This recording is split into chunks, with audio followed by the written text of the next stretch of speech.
Lecture des paroles de Dieu Tout-Puissant sur la poursuite de la vérité. En quoi consiste la poursuite de la vérité? 1.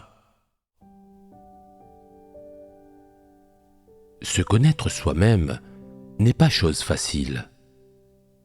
On y parvient en acceptant la vérité, ainsi qu'en pratiquant et en expérimentant les paroles de Dieu.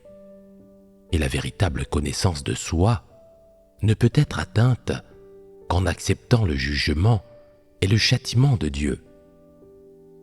Ceux qui n'ont pas fait l'expérience du jugement et du châtiment peuvent tout au plus admettre les erreurs qu'ils ont commises et ce qu'ils ont fait de mal. Il leur sera très difficile de voir clairement leur nature et sens. Pourquoi les croyants de l'ère de la grâce, même s'ils ont cessé de commettre certains péchés et changé leur comportement pour le mieux, n'ont-ils jamais réussi à transformer leur vie-tempérament? Pourquoi, alors qu'ils croyaient en Dieu, lui ont-ils résisté et l'ont-ils même trahi? Il est difficile pour l'humanité corrompue de reconnaître la source de ce problème. Pourquoi les gens ont-ils tous des tempéraments sataniques? C'est parce que Satan a corrompu l'humanité et que les gens ont accepté ses paroles diaboliques et ses philosophies. C'est ce qui a donné naissance au tempérament corrompu. Et c'est ainsi que le tempérament de Satan est devenu la source de la résistance de l'homme à Dieu. C'est la chose la plus difficile à reconnaître pour les gens. Dieu accomplit son œuvre du jugement dans les derniers jours pour sauver l'humanité de l'influence de Satan et pour résoudre la source du péché et de la résistance de l'humanité à Dieu. Satan a corrompu l'humanité pendant des millénaires, et sa nature a pris racine dans le cœur de l'homme. Par conséquent, aucun tempérament corrompu d'aucune sorte ne peut être résolu et rejeté après seulement une ou deux tentatives d'introspection et de connaissance de soi. Les tempéraments corrompus se déversent constamment et à maintes reprises, de sorte que les gens doivent accepter la vérité et mener une longue bataille contre leur tempérament satanique, jusqu'à ce qu'ils vainquent Satan. Ce n'est qu'alors qu'ils pourront complètement se débarrasser de leur tempérament corrompu. Les gens doivent donc sans cesse prier Dieu, chercher la vérité, réfléchir sur eux-mêmes, se connaître et pratiquer la vérité, jusqu'à ce que la corruption ne se manifeste plus chez eux, que leur vie-tempérament change et qu'ils parviennent à se soumettre à Dieu. Ce n'est qu'alors qu'ils obtiendront l'approbation de Dieu. Le résultat de chaque bataille peut ne pas être immédiatement apparent, et il se peut que tu révèles encore des tempéraments corrompus par la suite. Tu peux te sentir un peu négatif et découragé, mais ne pas vouloir abandonner. Et tu peux malgré tout continuer à faire des efforts, à te tourner vers Dieu et à te fier à lui. Si tu persévères dans cette voie pendant 2 ou 3 ans, tu pourras vraiment mettre la vérité en pratique et il y aura de la paix et de la joie dans ton cœur. Ensuite, tu verras clairement que chacun de tes échecs, chaque effort et chaque gain que tu as réalisé était un bon signe indiquant que tu te dirigeais vers une transformation de ton tempérament et que tu amenais Dieu à changer d'avis à ton sujet. Bien que chaque changement soit imperceptible à la conscience humaine, la transformation de tempérament qui accompagne chaque redirection ne peut être réalisée par aucune autre action ou chose. C'est le chemin qu'il faut emprunter dans son changement de tempérament et son entrée dans la vie. C'est ainsi que la poursuite du changement de tempérament doit être pratiquée. Bien sûr, il faut que les gens aient une compréhension précise de la façon dont le changement de tempérament se produit. Ce n'est pas un changement soudain et bouleversant qui surprend et ravit, comme ils l'imaginent. Ce n'est pas ainsi que cela se passe. Il s'agit de changer inconsciemment, lentement, petit à petit. Celui qui sera capable de mettre la vérité en pratique verra les fruits de son travail. Lorsque tu regarderas en arrière, après avoir suivi ce chemin pendant 3, 5, 10 ans, tu seras surpris de constater que ton tempérament a considérablement changé au cours de ces 10 années, que tu es entièrement différent. Il se peut que ta personnalité et ton humeur n'aient pas changé, ou que ton style de vie, etc., n'aient pas changé. Mais les tempéraments, les états et les comportements que tu manifestes seront diamétralement opposés, comme si tu étais vraiment devenu une personne différente. Pourquoi un tel changement se produira-t-il ? Parce que, pendant ces 10 années, tu auras été jugé, châtié, émondé, testé et épuré par les paroles de Dieu à maintes reprises, et tu auras compris de nombreuses vérités. Cela commencera par un changement dans ton point de vue sur les choses, un changement dans ta vision de la vie et de tes valeurs, qui sera suivi par un changement dans ta vie tempérament, un changement dans les bases sur lesquelles tu comptes pour survivre. Et au fur et à mesure que ces changements se produiront, tu deviendras progressivement une autre personne, une nouvelle personne. Ta personnalité, ton humeur, ton style de vie et même ton discours et ton comportement resteront peut-être les mêmes, mais tu auras transformé ta vie tempérament, et rien que cela est un changement fondamental et essentiel. Quels sont les signes d'un changement de tempérament ? Comment cela se manifeste-t-il concrètement ? Cela commence par un changement dans les points de vue de la personne sur les choses.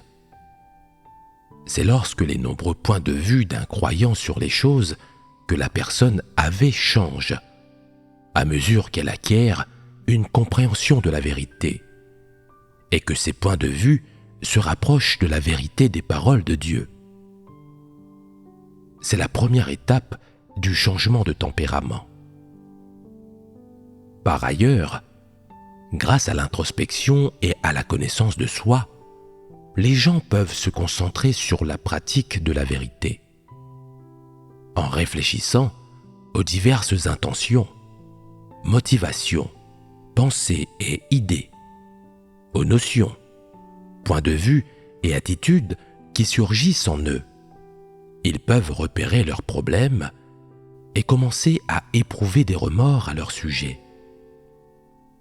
Ensuite, ils peuvent se rebeller contre la chair et mettre la vérité en pratique. Et ce faisant, ils en viendront à chérir encore plus les paroles de Dieu et la vérité, et reconnaîtront que Christ est la vérité, le chemin et la vie. Ils seront plus disposés à suivre Christ et à se soumettre à lui, et ils sentiront que Dieu exprime des vérités pour exposer, juger et châtier l'homme, et pour changer les tempéraments corrompus des gens, et qu'en faisant cela, Dieu sauve et perfectionne l'homme, d'une façon vraiment concrète. Ils auront le sentiment que sans le jugement et le châtiment de Dieu, et sans la provision et la direction de ses paroles, ils n'auraient aucun moyen d'obtenir le salut, ni ne pourraient récolter de telles récompenses. Ils commenceront à aimer les paroles de Dieu et sentiront qu'ils en dépendent dans leur vie réelle, qu'ils ont besoin que ces paroles subviennent à leurs besoins, les guident et leur ouvrent la voie. Leur cœur sera empli de paix, et quand il leur arrivera quelque chose, ils chercheront inconsciemment les paroles de Dieu pour qu'elles leur servent de base, et ils chercheront en elles les principes et le chemin de pratique. C'est là un résultat obtenu grâce à la connaissance de soi. Il y en a un autre. Les gens ne traiteront plus leur débordement de tempérament corrompu avec une attitude intransigeante, comme ils le faisaient auparavant. Au lieu de cela, ils pourront apaiser leur cœur et écouter les paroles de Dieu, avec une attitude d'honnêteté, et ils pourront accepter la vérité et les choses positives. Cela signifie que lorsqu'ils manifesteront un tempérament corrompu, ils ne seront plus comme ils étaient avant, intransigeants, difficiles à apprivoiser, follement agressifs, arrogants, insolents et vicieux. Au lieu de cela, ils réfléchiront de manière proactive sur eux-mêmes et gagneront une connaissance de leurs vrais problèmes. Ils ne sauront peut-être pas quelle est l'essence de leur tempérament corrompu, mais ils pourront se calmer, prier Dieu et chercher la vérité, après quoi ils admettront leurs problèmes et leur tempérament corrompu et se repentiront devant Dieu, et ils décideront de se comporter différemment à l'avenir. C'est tout à fait une attitude de soumission. De cette façon, ils gagneront un cœur de soumission à Dieu. Quoi que Dieu dise, quoi qu'il exige d'eux, quelle que soit l'œuvre qu'il fait ou quels que soient les environnements qu'il arrange pour eux, il sera facile aux gens de s'y soumettre. Leurs tempéraments corrompus ne représenteront pas un si grand obstacle pour eux. Ils seront faciles à résoudre et à surmonter.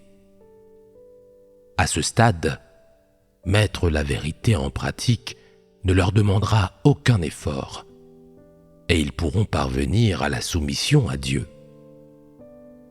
Tels sont les signes d'un changement de tempérament. Quand quelqu'un peut mettre la vérité en pratique et se soumettre vraiment à Dieu, il est juste de dire que sa vie tempérament a déjà subi un changement, un vrai changement, entièrement opéré par la poursuite de la vérité. Et tous les comportements qui se manifestent chez les gens au cours de ce processus, qu'il s'agisse de comportements positifs ou de négativité et de faiblesse normale, sont indispensables et inexorables. Puisqu'il y a des comportements positifs, il doit aussi y avoir des comportements de négativité et de faiblesse. Mais la négativité et la faiblesse sont temporaires. Une fois qu'une personne possédera une certaine stature, elle présentera de moins en moins d'états négatifs et faibles. Ses comportements et son entrée seront de plus en plus positifs, et ses actions seront de plus en plus basées sur des principes. Une telle personne est celle qui se soumet à Dieu et dont la vie tempérament a changé après que son tempérament corrompu a été purifié.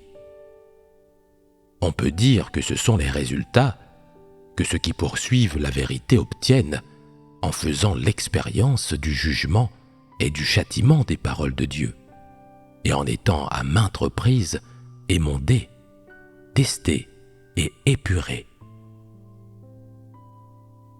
Puisque désormais les gens ont tous entendu et compris les processus spécifiques et normaux de la poursuite de la vérité, ils ne devraient plus inventer différentes justifications ou excuses pour expliquer pourquoi ils ont de l'aversion pour la vérité, ou pourquoi ils y résistent ou ne la poursuivent pas.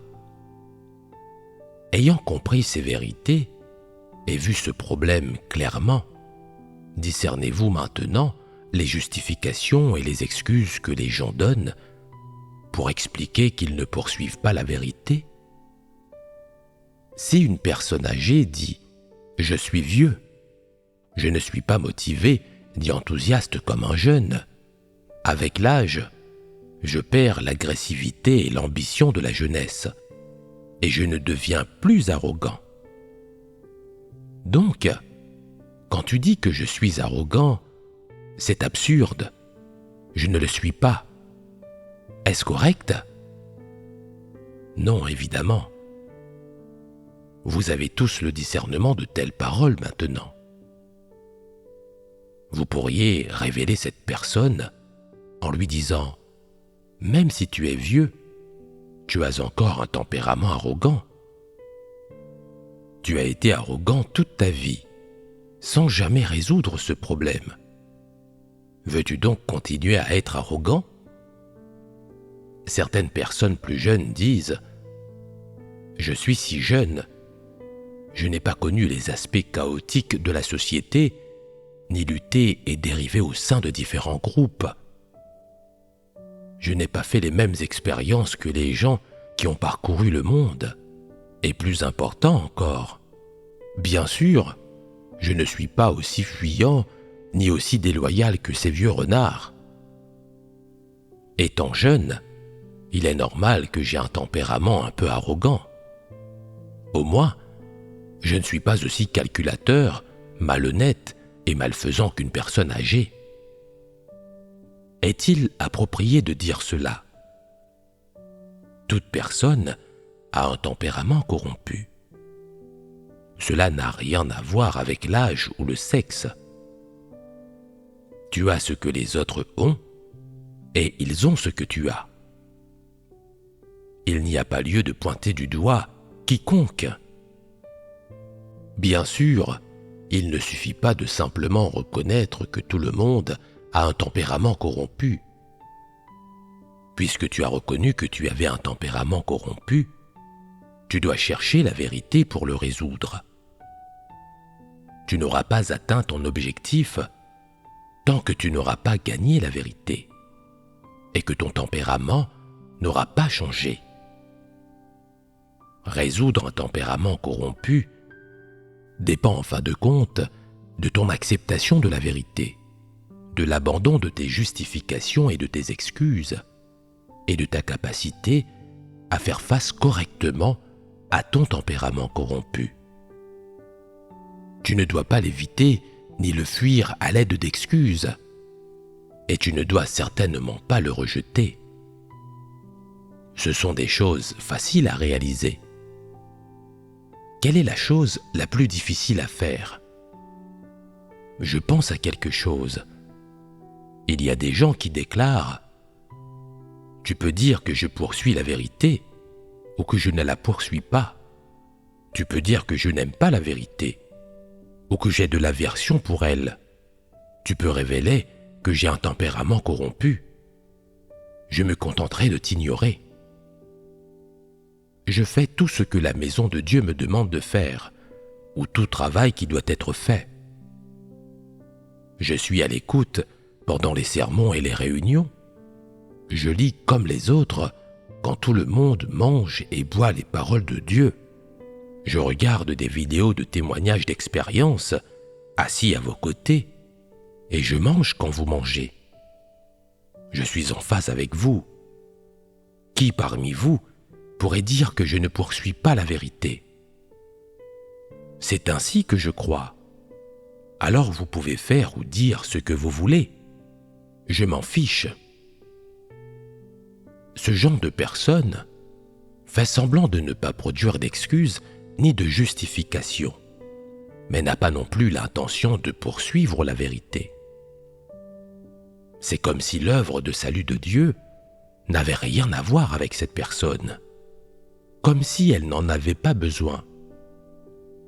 Ces gens-là ne disent pas explicitement « Mon humanité est bonne, je crois vraiment en Dieu, je suis prêt à renoncer à des choses, je suis capable de souffrir et de payer un prix. Dois-je accepter le jugement et le châtiment de Dieu en plus de cela ?» Ils ne le disent pas explicitement, ils n'ont pas une attitude claire vis-à-vis de la vérité, et ils ne condamnent pas ouvertement l'œuvre de Dieu. Cependant, comment Dieu traite-t-il de telles personnes? Si elles ne poursuivent pas la vérité, si elles sont très indifférentes aux paroles de Dieu et les ignorent, alors l'attitude de Dieu envers elles est très claire.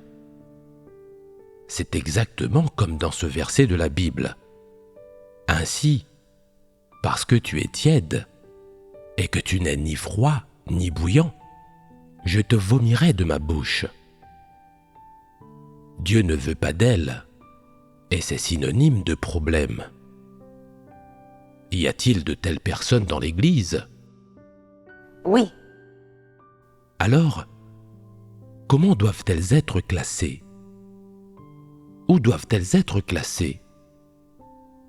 Il n'est pas nécessaire de les classer. En bref, ces gens ne poursuivent pas la vérité. Ils n'acceptent pas la vérité, ne réfléchissent pas, ils ne se connaissent pas eux-mêmes et ils n'ont pas un cœur de repentance. Au lieu de cela, ils ont une foi en Dieu embrouillée et confuse.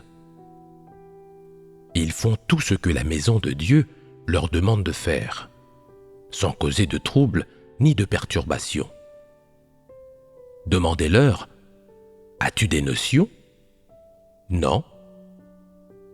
As-tu des tempéraments corrompus? Non. Souhaites-tu obtenir le salut? Je ne sais pas. Reconnais-tu que les paroles de Dieu sont la vérité? Je ne sais pas. Demandez-leur n'importe quoi, et ils répondent qu'ils ne savent pas. De telles personnes posent-elles problème? Elles posent problème. Pourtant, elles estiment qu'il n'y a pas de problème et qu'il n'y a rien à résoudre. La Bible dit ainsi, parce que tu es tiède et que tu n'es ni froid ni bouillant, je te vomirai de ma bouche. Cette expression, je te vomirai de ma bouche, est le principe selon lequel on s'occupe de ces personnes. C'est le résultat qui leur échoit. N'être ni froid ni chaud signifie que ces personnes n'ont aucune opinion. Cela signifie que, quelle que soit la façon dont tu échanges avec elles, sur les questions de salut ou de changement de tempérament, elles restent indifférentes.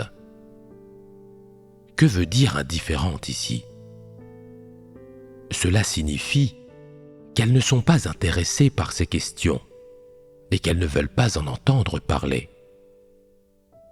Certains diront peut-être « Qu'y a-t-il de si mal à ne pas avoir d'avis ou d'effusion de corruption ?» Quel radotage absolu! Ce sont des morts sans âme, ni froids ni bouillants, et Dieu n'a aucun moyen d'œuvrer en eux. En ce qui concerne les gens qui ne peuvent pas être sauvés, Dieu les vomit simplement et en a fini avec eux. Il n'œuvre pas en eux, et nous ne ferons aucune sorte d'évaluation de ces personnes. Nous les ignorerons simplement. S'il y a de telles personnes dans l'Église, elles peuvent rester, tant qu'elles ne provoquent pas de perturbation. Mais dans le cas contraire, elles doivent être exclues. C'est facile à résoudre. Mes paroles s'adressent à ceux qui peuvent accepter la vérité, qui souhaitent la poursuivre et qui ont une attitude claire à son sujet, qui reconnaissent qu'ils ont des tempéraments corrompus et peuvent être sauvés. Elle s'adresse à ceux qui peuvent comprendre les paroles de Dieu et entendre sa voix. Elle s'adresse aux brebis de Dieu. Voilà les personnes auxquelles les paroles de Dieu sont destinées. Les paroles de Dieu ne s'adressent pas à ceux qui ne sont ni froids ni chauds envers lui. De telles personnes ne s'intéressent pas à la vérité et ne sont ni froides ni chaudes vis-à-vis des paroles et de l'œuvre de Dieu. La façon de gérer ces personnes consiste à leur dire « Pars, ce que tu es n'a rien à voir avec moi ». À les ignorer et à ne pas gaspiller le moindre effort avec elles. Nous venons d'échanger sur quelques exemples négatifs liés au thème de la poursuite de la vérité. Souvent, les gens imaginent inconsciemment diverses justifications, diverses excuses et divers prétextes pour nier leur manifestation de tempérament corrompu. Bien sûr, souvent aussi, ils cachent l'existence de leur tempérament corrompu, se le rend eux-mêmes et le rend les autres. Ce sont les manières ridicules et stupides de l'homme. D'une part, les gens reconnaissent que toutes les paroles de Dieu qui jugent l'homme sont la vérité.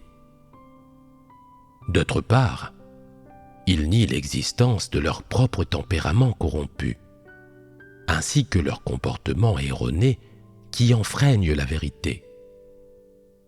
C'est le signe clair qu'ils n'acceptent pas la vérité. Que tu nies avoir un tempérament corrompu, ou que tu le reconnaisses, ou que tu présentes des excuses, des justifications ou des arguments spécieux pour expliquer tes manifestations de comportement corrompu. Bref, si tu n'acceptes pas la vérité, tu ne peux pas obtenir le salut de Dieu. C'est incontestable. Quiconque ne poursuit pas du tout la vérité sera finalement exposé et éliminé, quel que soit le nombre d'années depuis lequel il est croyant. Ce résultat est terrifiant. Il ne faudra pas longtemps pour que les désastres s'abattent et que tu sois révélé. Et quand les désastres viendront, tu auras peur. Tu as peut-être de nombreuses justifications et de nombreuses excuses, ou bien il se peut que tu sois bien déguisé et bien dissimulé. Mais il y a un fait qui ne peut être nié. Ton tempérament corrompu est intact. Il n'a pas changé du tout.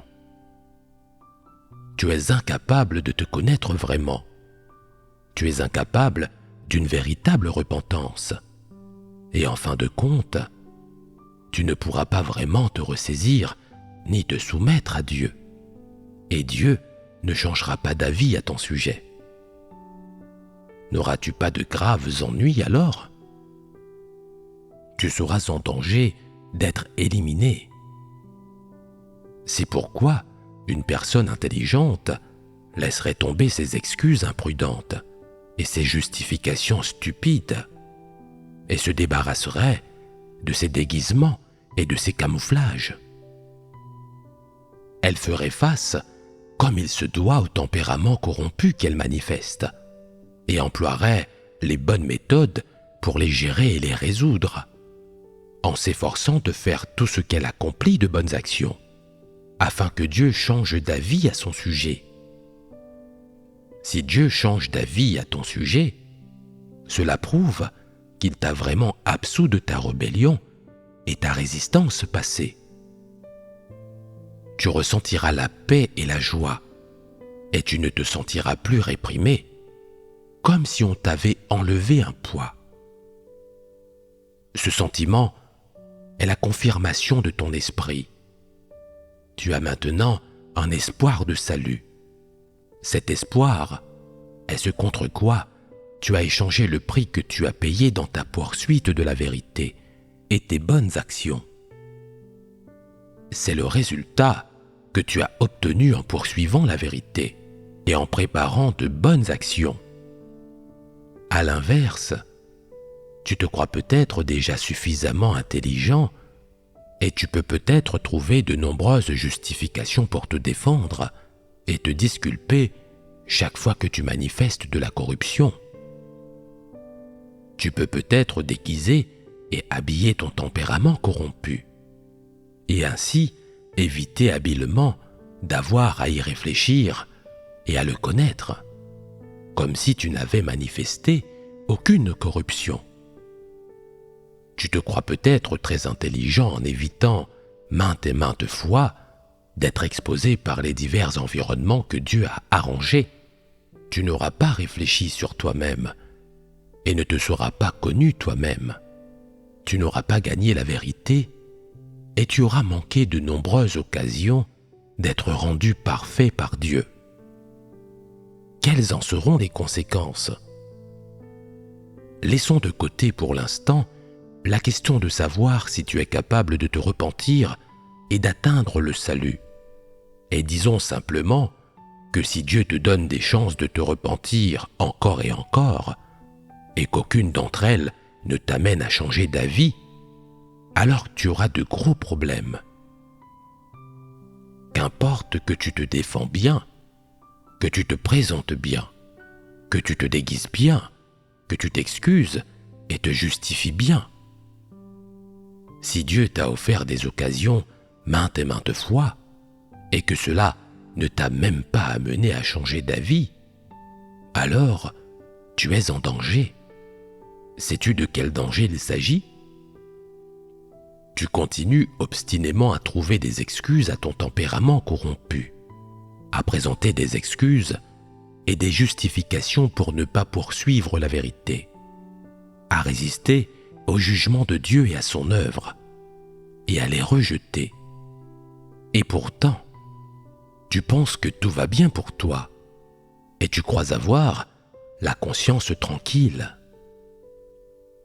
Tu refuses d'être supervisé et émondé par la maison de Dieu, évitant encore et encore le jugement, le châtiment et le salut de Dieu avec un cœur plein de rébellion contre lui. Dieu te déteste déjà et il t'a déjà abandonné. Et pourtant, tu penses que tu peux encore être sauvé.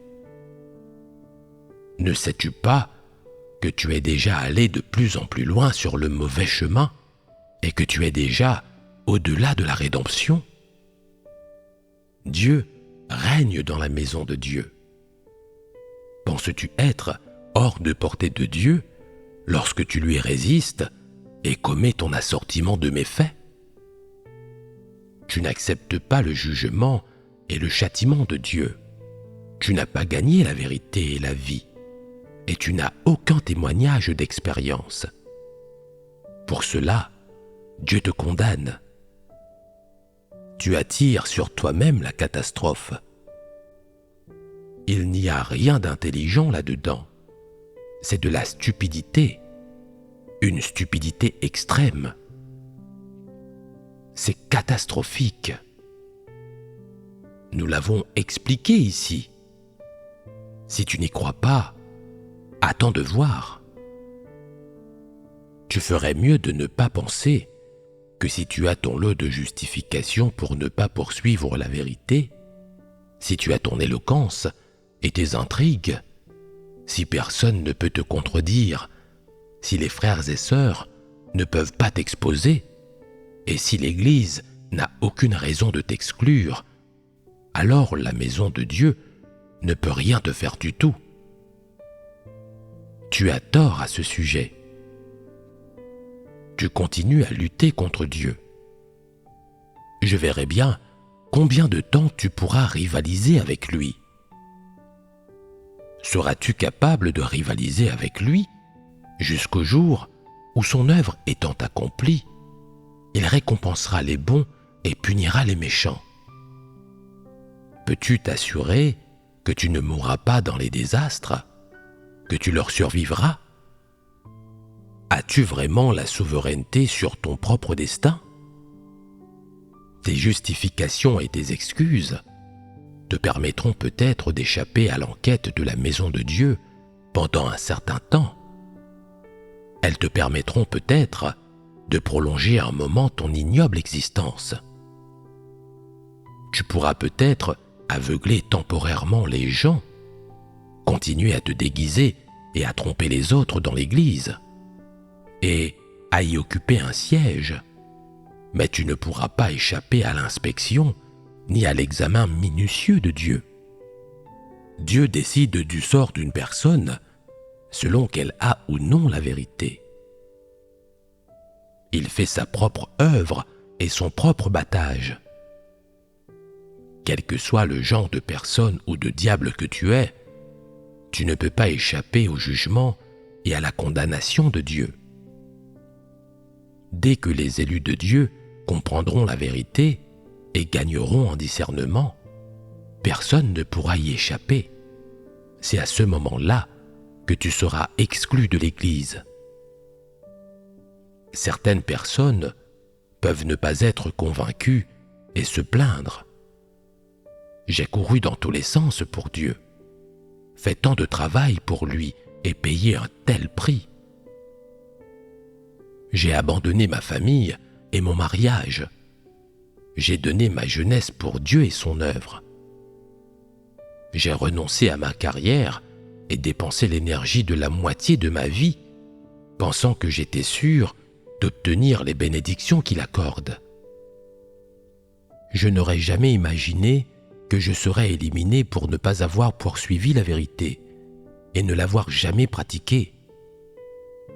Ne sais-tu pas que la vérité règne dans la maison de Dieu? Ne sais-tu pas clairement qui Dieu récompense et qui il bénit? Si ton renoncement et tes dépenses ont conduit à un véritable témoignage d'expérience et qu'il témoigne également de l'œuvre de Dieu, alors Dieu te récompensera et te bénira. Si ton renoncement et tes dépenses ne sont pas un véritable témoignage d'expérience, et encore moins un témoignage de l'œuvre de Dieu, s'ils sont plutôt un témoignage de toi-même, une demande à Dieu de reconnaître tes réalisations, alors tu suis le même chemin que Paul. Ce que tu fais est mal, c'est résister à Dieu, et Dieu te dira « Éloigne-toi de moi, malfaiteur ». Et qu'est-ce que cela signifiera? Ce sera la preuve que tu es brisé, condamné à tomber dans les désastres et à être puni. Tu rencontreras la catastrophe. Paul était supérieur à la personne moyenne de son époque, en termes de statut, de travail qu'il accomplissait, de compétences et de dons. Mais qu'est-ce que cela a donné? Du début à la fin, dans sa croyance en Dieu, Paul a essayé de conclure un accord avec Dieu, de poser des conditions. Il a voulu obtenir de Dieu une récompense et une couronne. En fin de compte, il ne s'est pas vraiment repenti et n'a pas préparé beaucoup de bonnes actions. Et naturellement, il était loin de posséder beaucoup de véritables témoignages d'expérience. Aurait-il pu obtenir le pardon de Dieu sans même s'être vraiment repenti? Aurait-il pu amener Dieu à changer d'avis à son sujet?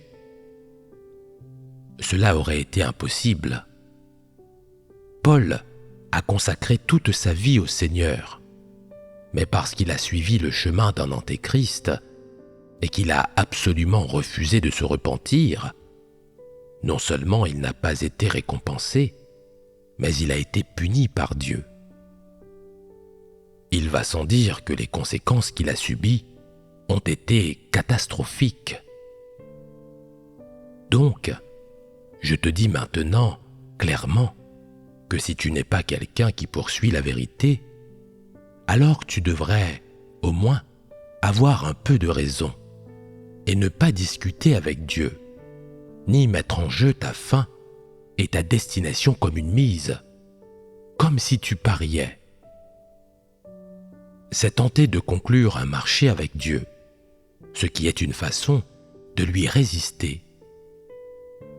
Quelle bonne fin peuvent connaître ceux qui croient en Dieu mais lui résistent? Les gens deviennent sages face à la mort.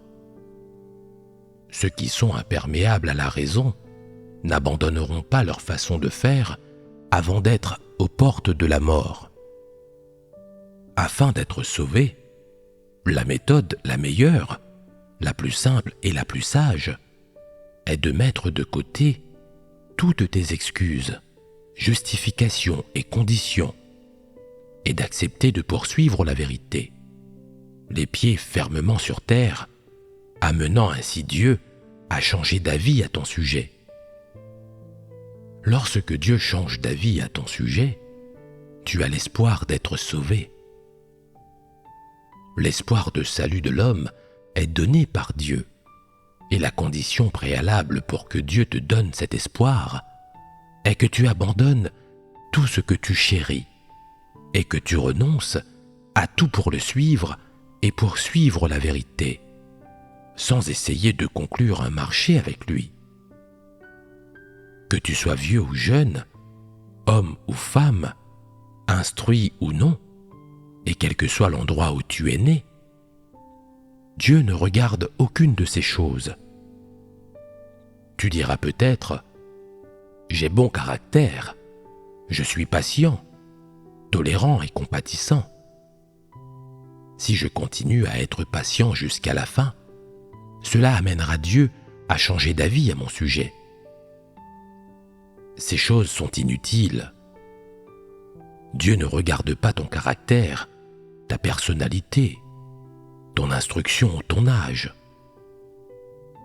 Et combien tu as souffert ou combien de travail tu as effectué ne compte pas non plus.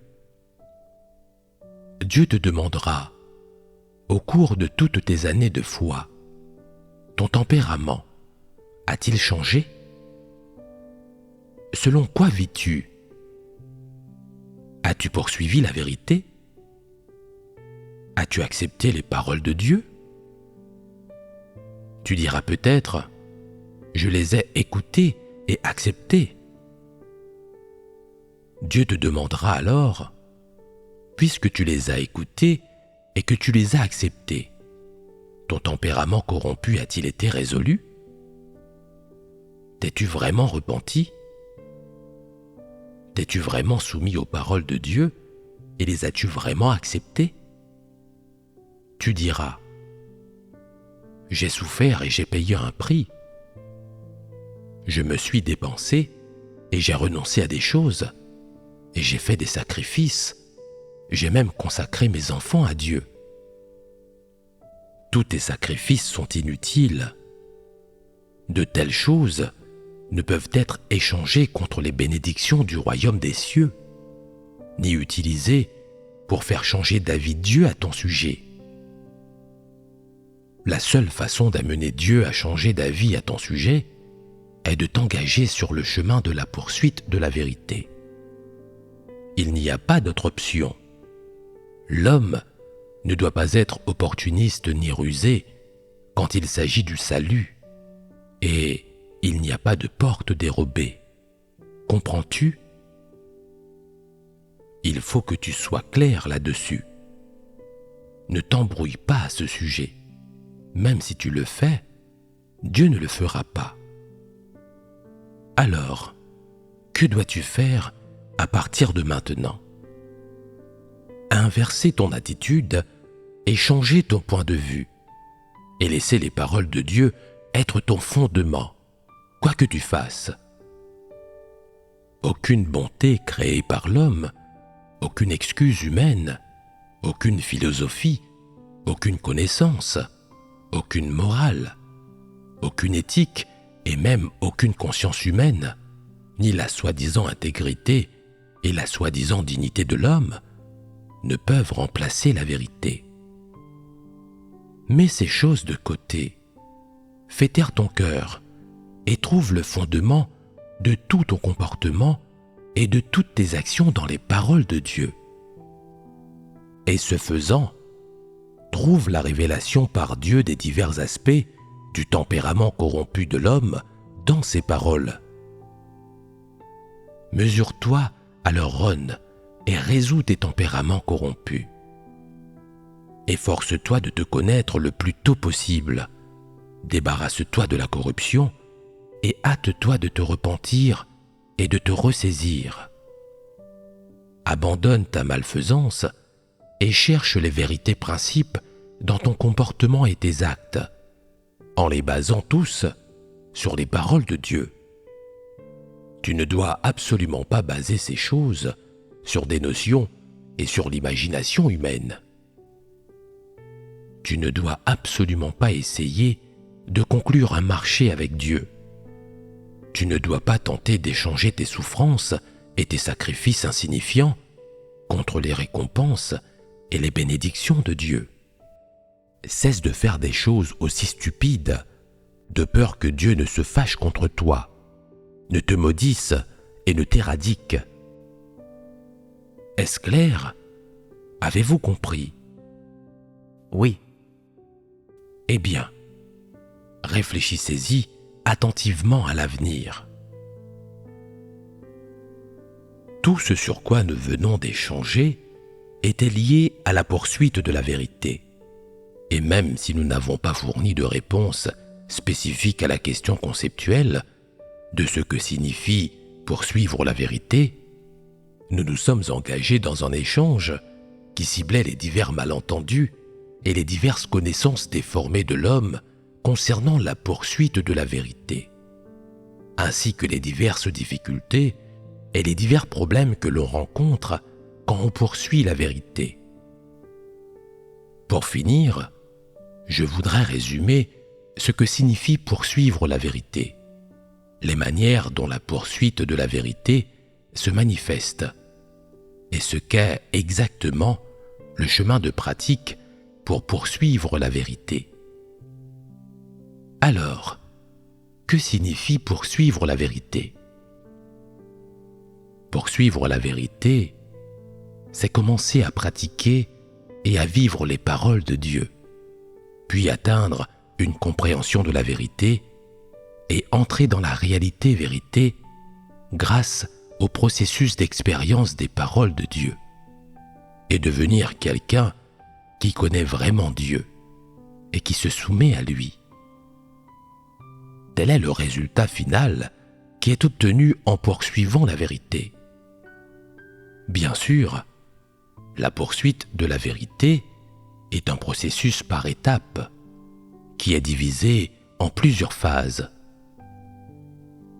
Lorsque tu auras lu les paroles de Dieu et constaté quelles sont la vérité et la réalité, tu commenceras à réfléchir sur toi-même dans le cadre des paroles de Dieu et à te connaître toi-même.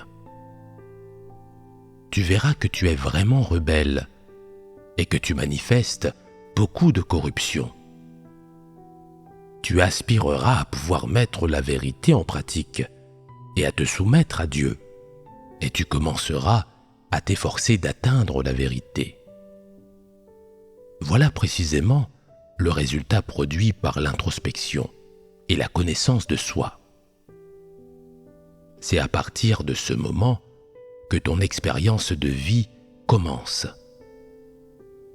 Lorsque tu te mets à investiguer et que tu examines les états et les problèmes qui découlent de ton tempérament corrompu, cela prouve que tu as commencé à poursuivre la vérité. Tu seras en mesure de réfléchir de manière proactive et d'examiner tout problème qui survient et toute corruption que tu manifestes. Et lorsque tu te rendras compte qu'il s'agit en effet de manifestations de corruption et d'un tempérament corrompu, tu chercheras naturellement la vérité et tu commenceras à résoudre ces problèmes.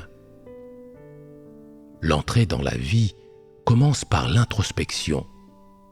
C'est la première étape de la poursuite de la vérité. Juste après cela, grâce à l'introspection et à la connaissance de toi-même, tu verras que toutes les paroles d'exposition de Dieu s'accordent avec les faits. Tu pourras alors t'y soumettre de tout ton cœur et accepter le jugement et le châtiment des paroles de Dieu. C'est la deuxième étape de la poursuite de la vérité. La plupart des gens sont capables d'accepter les paroles de Dieu qui révèlent les comportements corrompus de l'homme, mais ils ne peuvent pas facilement accepter les paroles de Dieu qui exposent l'essence corrompue de l'homme. Après avoir lu les paroles de Dieu, ils ne reconnaissent pas la grande profondeur de leur propre corruption. Ils ne reconnaissent que les paroles de Dieu qui révèlent les comportements corrompus de l'homme. À cause de cela, ils ne peuvent pas accepter avec leur cœur le jugement et le châtiment de Dieu. Au contraire, ils écartent cela. Certains disent « J'ai juste quelques comportements corrompus, mais je peux faire de bonnes choses. Je suis une bonne personne, je ne suis pas de Satan. Je crois en Dieu, donc je devrais être de Dieu. Ne sont-ce pas là des balivernes? Tu es né dans le monde humain. Tu as vécu sous le pouvoir de Satan et tu as reçu l'éducation de la culture traditionnelle. Ton héritage inné et les connaissances que tu as acquises viennent de Satan. Toutes les personnalités remarquables et célèbres que tu vénères sont de Satan. Dire que tu n'es pas de Satan te permettra-t-il d'échapper à sa corruption? C'est exactement comme la façon dont les petits-enfants sont capables de mentir et d'insulter les autres dès qu'ils ouvrent la bouche. Qui leur apprend à le faire? Personne. Qu'est-ce que cela pourrait être, sinon une conséquence de la corruption de Satan? Ce sont les faits. Les gens ne peuvent pas voir Satan et les esprits malfaisants du domaine spirituel. Mais les démons vivants et les rois des démons sont partout dans le monde humain.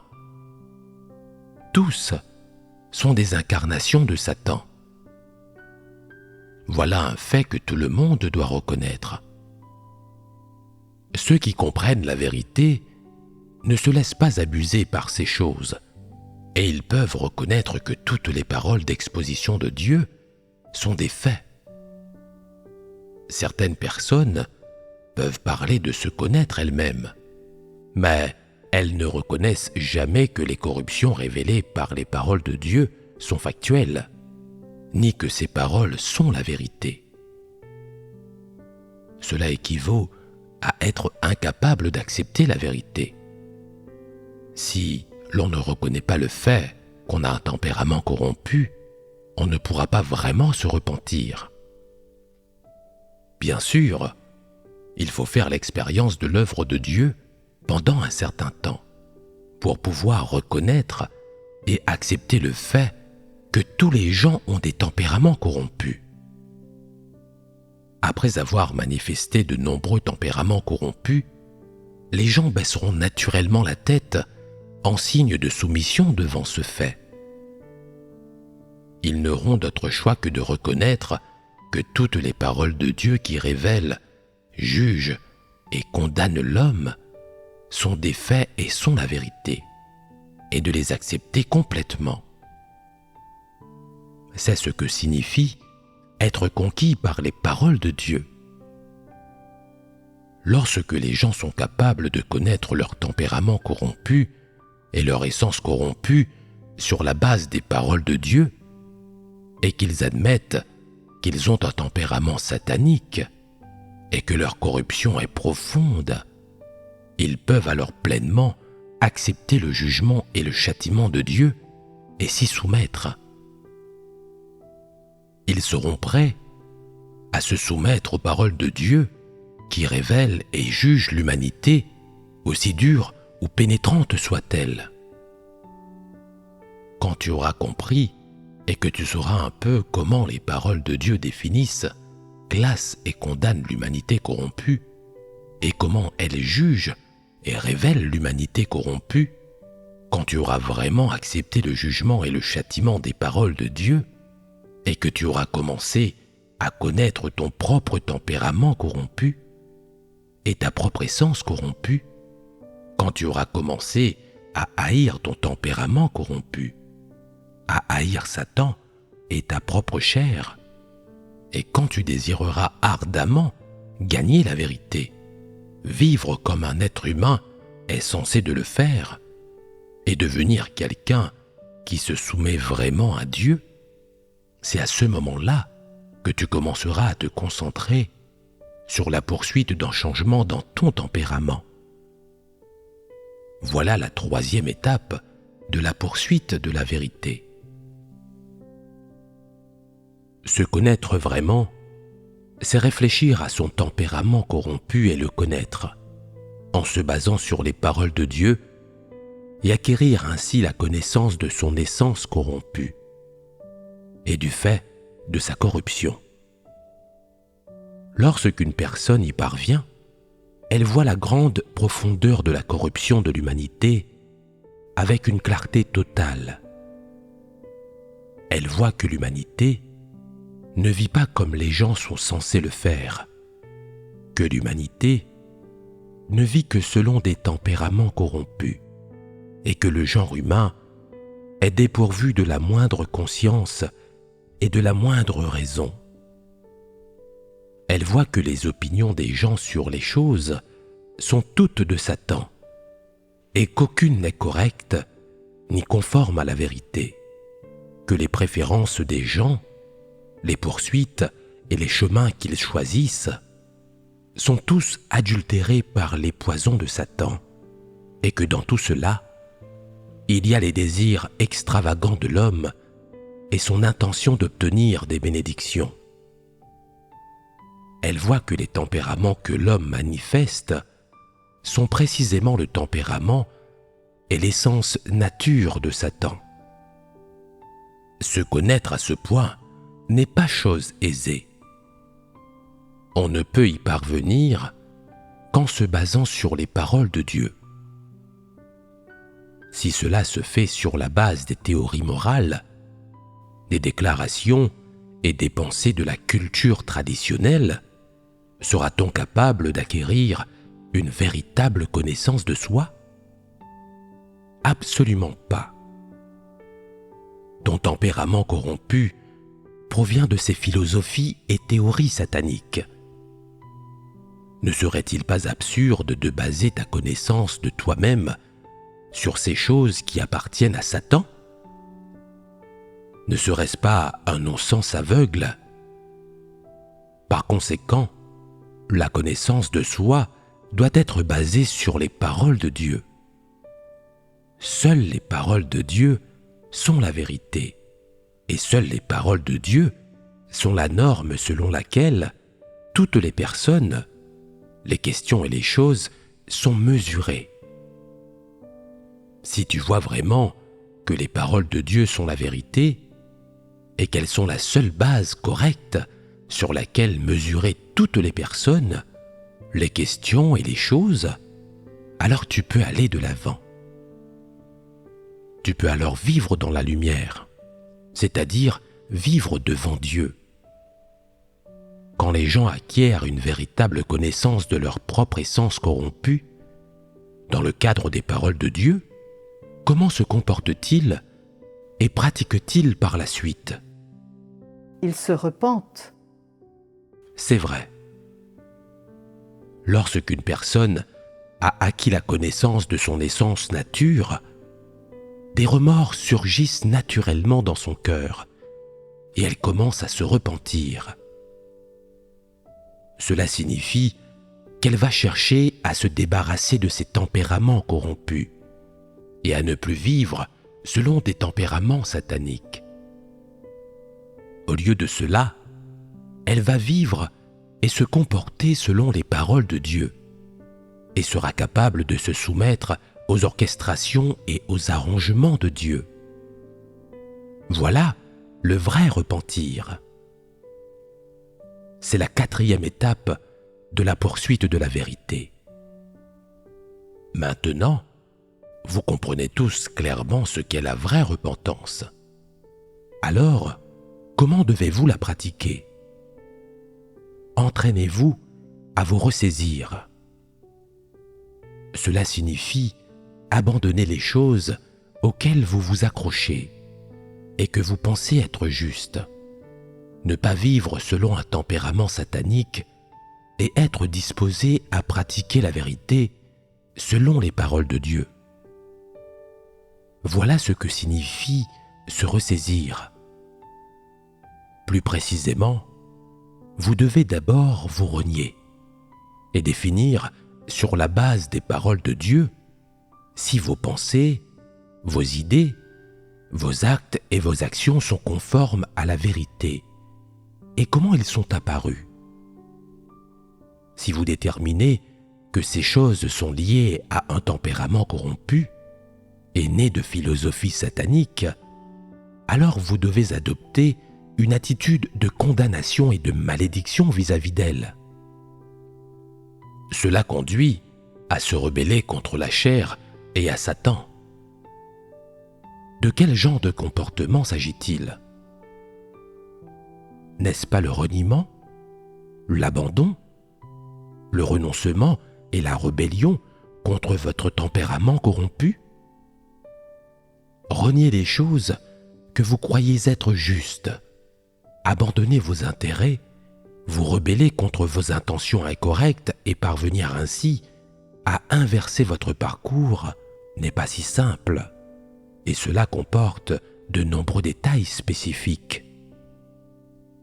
Si tu es prêt à te repentir, mais que tu ne fais que le dire, et que tu ne renies pas, ne te rebelles pas contre ton tempérament corrompu, que tu n'y renonces pas et ne t'en défais pas, alors ce n'est pas une manifestation de repentir, et tu n'es pas encore entré dans la repentance de façon concrète. Comment se manifeste la vraie repentance? Premièrement, tu renies les choses que tu crois être justes. Par exemple, tes notions et tes exigences vis-à-vis de Dieu, ainsi que tes opinions sur les choses, tes méthodes et tes façons de gérer les problèmes, ton expérience humaine, etc. Renier toutes ces choses est une manière d'être repentant dans ton cœur et de te tourner vers Dieu. Tu ne peux abandonner les choses erronées que lorsque tu les as percées à jour et que tu les as reniées. Si tu ne renies pas ces choses et que tu crois toujours qu'elles sont bonnes et justes, alors tu ne pourras pas les abandonner, même si d'autres te disent de le faire. Tu diras, je suis très instruit et j'ai une vaste expérience. Je crois que ces choses sont correctes. Pourquoi devrais-je les abandonner? Si tu t'accroches à tes habitudes et que tu persistes à le faire, seras-tu capable d'accepter la vérité? Ce ne sera pas facile du tout. Si tu veux gagner la vérité, tu dois d'abord renier ces choses que tu pensais être justes et positives. Puis, tu dois voir clairement qu'elles sont négatives par essence, qu'elles proviennent de Satan, qu'elles sont toutes des erreurs spécieuses et que t'accrocher à des choses sataniques ne t'amènera qu'à faire le mal, à résister à Dieu et, finalement, à être puni et détruit. Si tu peux voir clairement que les pensées et les poisons avec lesquels Satan corrompt l'homme sont capables de conduire à la destruction de l'homme, tu pourras les abandonner complètement. Bien sûr, le reniement, l'abandon, le renoncement, la rébellion et ainsi de suite, sont autant d'approches et de méthodes que l'on adopte contre les forces et la nature de Satan, ainsi que contre les philosophies, la logique, les pensées et les opinions que Satan utilise pour égarer les gens.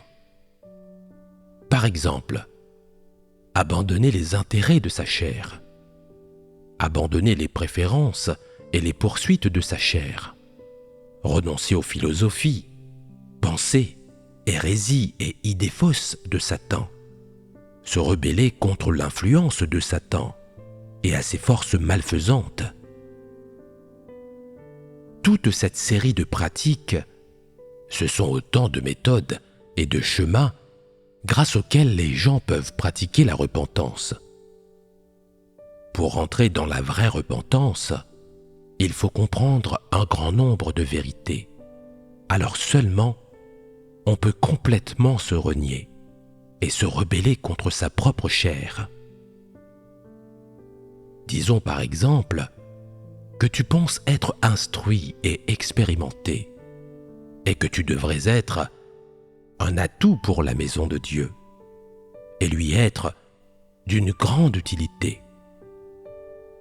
Et pourtant, après avoir entendu des sermons sur la vérité pendant plusieurs années et compris certaines vérités, tu as le sentiment que tes connaissances et ton savoir sont sans valeur et sans la moindre utilité pour la maison de Dieu.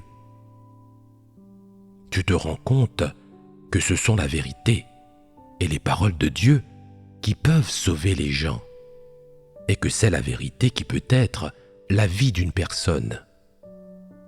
Tu en viens à penser que, quel que soit le degré de connaissance ou d'expérience d'une personne, cela ne signifie pas qu'elle possède la vérité, et que, quelle que soit la mesure dans laquelle les choses humaines sont conformes aux notions humaines, elles ne sont pas la vérité.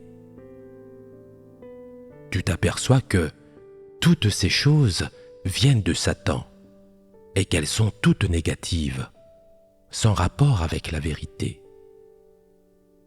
Ton instruction, tes connaissances et ton expérience, quelles qu'elles soient, ne te servent guère si tu n'as pas de compréhension spirituelle et que tu ne peux pas comprendre la vérité.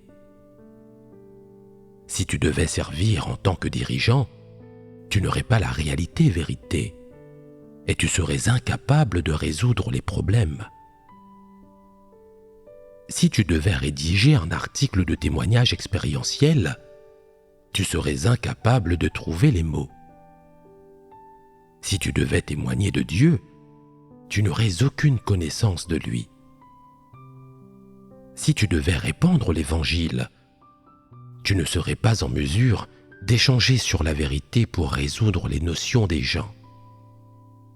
Si tu devais abreuver les nouveaux arrivants, tu ne serais pas clair sur la vérité des visions et tu ne serais capable de prêcher que les paroles et les doctrines.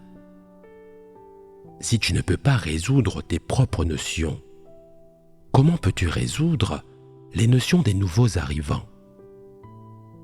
Tu ne peux pas faire du tout ce travail, alors que peux-tu faire? Si l'on te demandait de travailler dur, tu penserais que c'est un gaspillage de ton talent.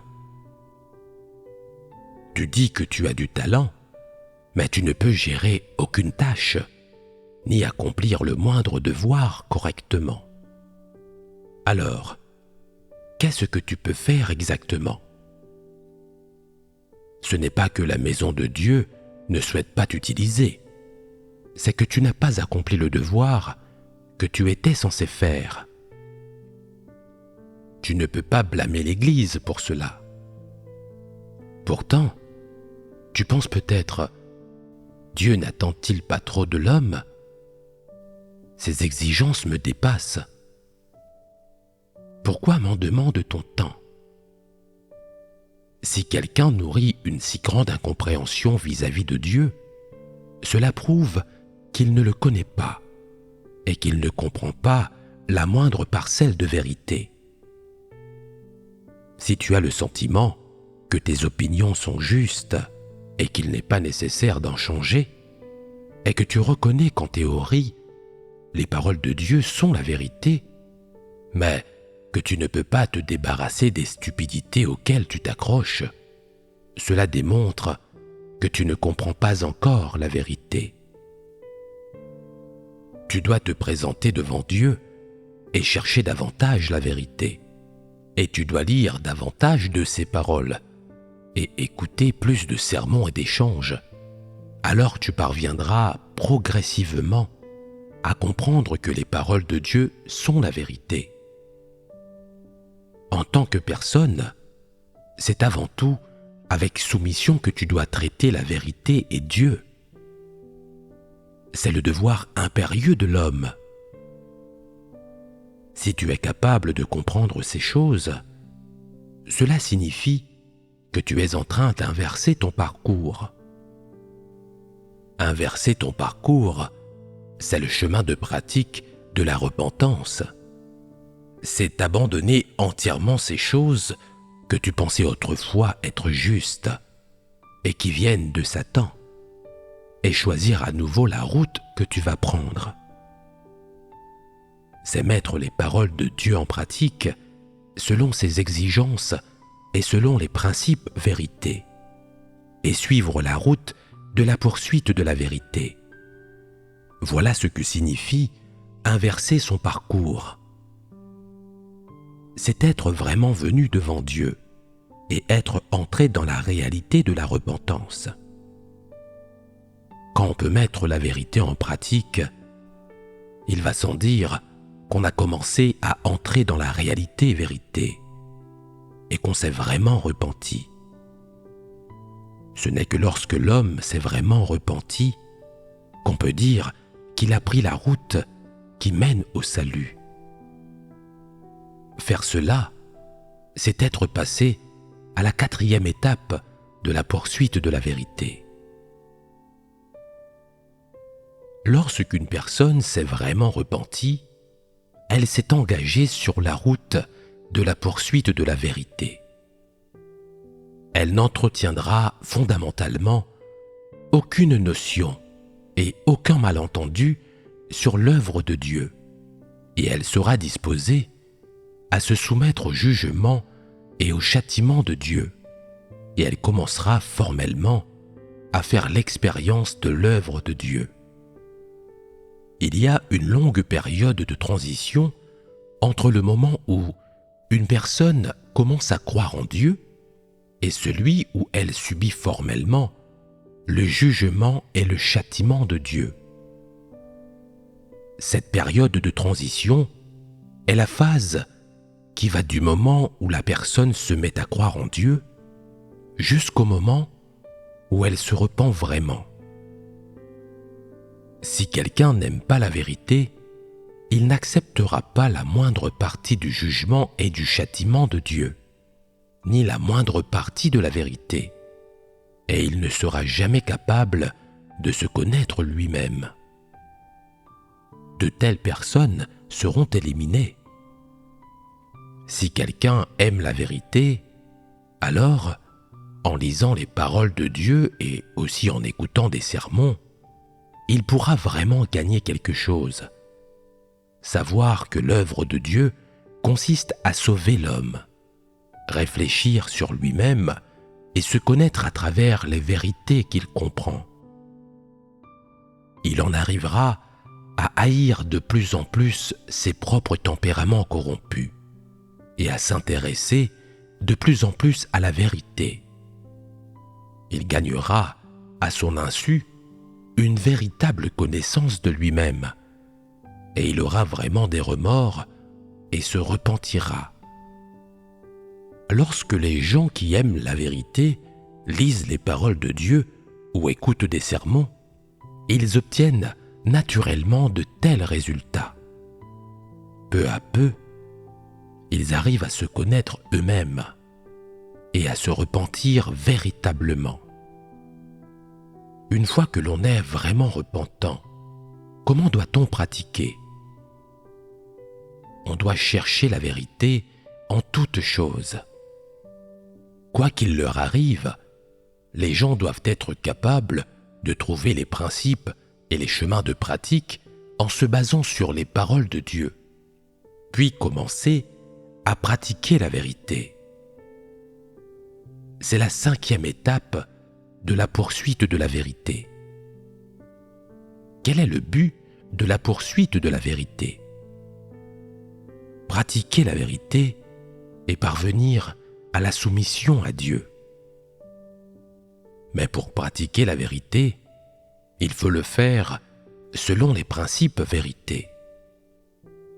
Cela seul est la pratique exacte de la vérité. Cela seul permet d'obtenir l'approbation de Dieu. Donc, être capable d'agir selon les principes vérités est ce que la poursuite de la vérité est censée accomplir. Atteindre cette étape signifie que l'on est entré dans la réalité de la pratique de la vérité. La poursuite de la vérité vise à résoudre les tempéraments corrompus de l'homme. Lorsqu'une personne est capable de mettre la vérité en pratique, ces tempéraments corrompus disparaissent naturellement et sa pratique de la vérité atteint le résultat que Dieu exige. Tel est le processus qui mène de la vraie repentance à la pratique de la vérité.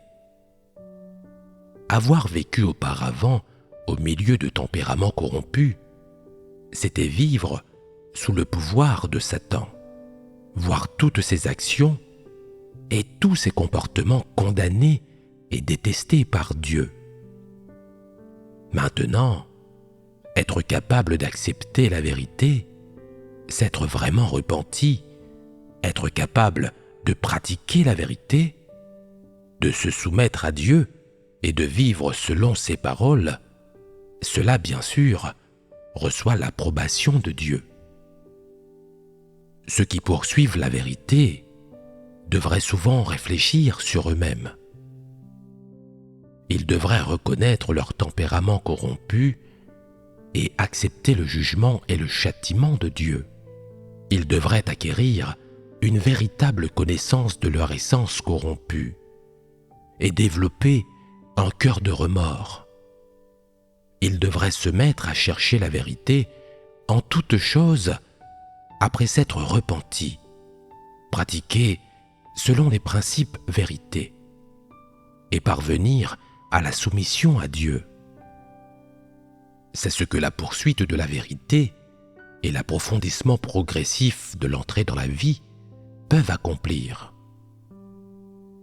Si quelqu'un ne se connaît pas vraiment, il lui est impossible de se soumettre au jugement et au châtiment de Dieu et de se repentir vraiment.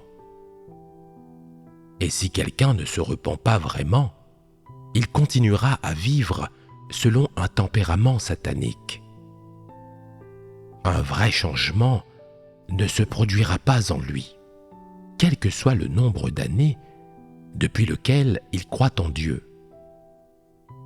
Son comportement changera un peu, et c'est tout. Il est impossible à ceux qui ne poursuivent pas la vérité d'accepter la vérité comme leur vie. Il est donc certain que leurs actes et comportements seront encore des effusions d'un tempérament corrompu, que ces choses seront incompatibles avec la vérité et qu'elles résisteront à Dieu. Ceux qui poursuivent la vérité peuvent accepter la vérité comme leur vie. Ils peuvent se débarrasser de leur tempérament corrompu, mettre la vérité en pratique et parvenir à une véritable soumission à Dieu. Ceux qui poursuivent la vérité la rechercheront quand des choses qui se produisent ne sont pas claires pour eux. Ils ne comploteront plus dans leur propre intérêt et ils éviteront tout mal avec un cœur compatible avec Dieu. Ceux qui poursuivent la vérité se soumettent de plus en plus à Dieu et ils peuvent craindre Dieu et fuir le mal, vivant de plus en plus comme l'homme est censé le faire. De tels changements sont impossibles chez ceux qui ne poursuivent pas la vérité. Que poursuivent ceux qui ne poursuivent pas la vérité? Ils poursuivent le prestige, le gain et le statut. Ils poursuivent des bénédictions et des récompenses. Leur ambition et leurs désirs sont de plus en plus grands et ils n'ont pas le bon objectif dans la vie. Quoi qu'ils aiment poursuivre, ils n'abandonneront pas s'ils n'arrivent pas à atteindre leur but, et encore moins changeront-ils d'avis. Dès que les circonstances le permettront et que le cadre sera favorable, ils seront capables de faire le mal et de résister à Dieu, et ils essaieront peut-être d'établir un royaume indépendant. C'est parce qu'ils n'ont pas un cœur qui craint Dieu et se soumet à lui. Et à la fin, ils ne peuvent qu'être anéantis par Dieu pour avoir commis de multiples méfaits et l'avoir trahi. Tous ceux qui ne poursuivent pas la vérité sont des gens qui ont de l'aversion pour la vérité. Et tous ceux qui ont de l'aversion pour la vérité aiment le mal. Dans leur esprit, leur sang et leurs os, tout ce qu'ils vénèrent, c'est le prestige, le gain, le statut et l'influence.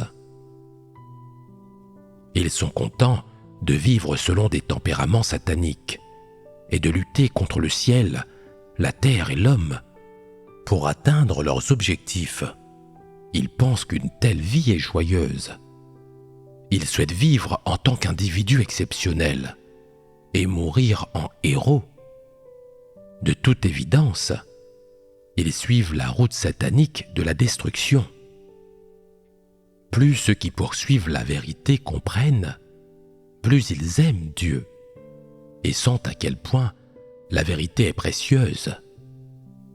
Ils sont disposés à accepter le jugement et le châtiment de Dieu, et quel que soit le nombre d'épreuves qu'ils endurent, ils sont résolus à poursuivre la vérité et à l'obtenir. Cela signifie qu'ils se sont engagés sur le chemin du salut et de la perfection, et qu'ils sont capables d'atteindre la compatibilité avec Dieu. Surtout, ils sont capables de se soumettre à Dieu. Ils sont revenus à leurs conditions d'origine en tant qu'êtres créés, et ils ont un cœur qui craint Dieu. Ils peuvent légitimement gagner la direction, l'orientation et les bénédictions de Dieu. Et Dieu ne les déteste plus et ne les abandonne plus. Comme c'est merveilleux! Ceux qui ne poursuivent pas la vérité ne peuvent pas se débarrasser de leur tempérament corrompu, si bien que leur cœur s'éloigne de plus en plus de Dieu et qu'ils ont de l'aversion pour la vérité et la rejettent. En conséquence, ils résistent de plus en plus à Dieu et prennent une route qui s'oppose à lui. Ils sont exactement comme Paul. Ils demandent ouvertement à Dieu leur récompense. S'ils ne la reçoivent pas, ils essaieront d'argumenter avec Dieu et s'opposeront à lui. Et en fin de compte, ils deviendront des antéchrists, exposant entièrement le visage hideux de Satan. Après quoi, Dieu les maudira et les détruira. Ceux qui suivent la route de la poursuite de la vérité, par contre, peuvent accepter la vérité et s'y soumettre. Ils peuvent rejeter le tempérament corrompu de Satan. Ils sont prêts à tout abandonner pour bien accomplir leur devoir et rendre à Dieu son amour. Et ils sont capables de devenir des gens qui se soumettent à Dieu et le vénèrent. Une personne qui est disposée à se soumettre à Dieu et qui le fait absolument est complètement revenue à la condition d'origine d'un être créé. et elle est capable de se soumettre aux orchestrations et aux arrangements de Dieu en tout. Cela signifie qu'elle possède une ressemblance humaine fondamentale. À quoi se réfère la vraie ressemblance humaine? À une personne qui se soumet au Créateur et le craint, comme Job et Pierre l'ont fait. Tels sont ceux que Dieu bénit vraiment. Les principales étapes de la poursuite de la vérité, sur lesquelles nous avons échangé aujourd'hui, sont aussi simples que cela. Répétez-moi, quelles sont ces étapes? Premièrement, réfléchir sur vous-même selon les paroles de Dieu. Deuxièmement, reconnaître et accepter les faits que les paroles de Dieu révèlent. Troisièmement, connaître votre propre tempérament corrompu et votre essence corrompue, et commencer à haïr votre tempérament corrompu et Satan. Quatrièmement, pratiquer la repentance et rejeter toutes vos mauvaises actions. Cinquièmement, rechercher les principes vérité et pratiquer la vérité. Voilà les 5 étapes. Pratiquer chacune de ces étapes est très difficile pour les personnes qui vivent au milieu de tempéraments corrompus. Il y a de multiples obstacles et difficultés impliquées dans chacune d'elles, et elles nécessitent toutes de faire des efforts rigoureux pour pratiquer et réussir. Et bien sûr, on ne peut éviter de subir des échecs et des revers en cours de route. Mais je vous dirai ceci. Ne te décourage pas. Bien que d'autres te condamneront peut-être en disant « Tu es fichu, tu n'es bon à rien » ou « C'est ainsi que tu es et tu ne peux rien y changer ». Aussi déplaisantes que soient leurs paroles, tu dois être clair dans ton discernement. Ne te décourage pas et n'abandonne pas, car seul le chemin de la poursuite de la vérité, seule l'entrée et la pratique de ces étapes te permettront véritablement d'échapper à ta catastrophe. Les gens intelligents choisiront de mettre toutes leurs difficultés de côté. Ils n'éviteront pas les échecs et les revers, et ils persévéreront, quelle que soit la difficulté.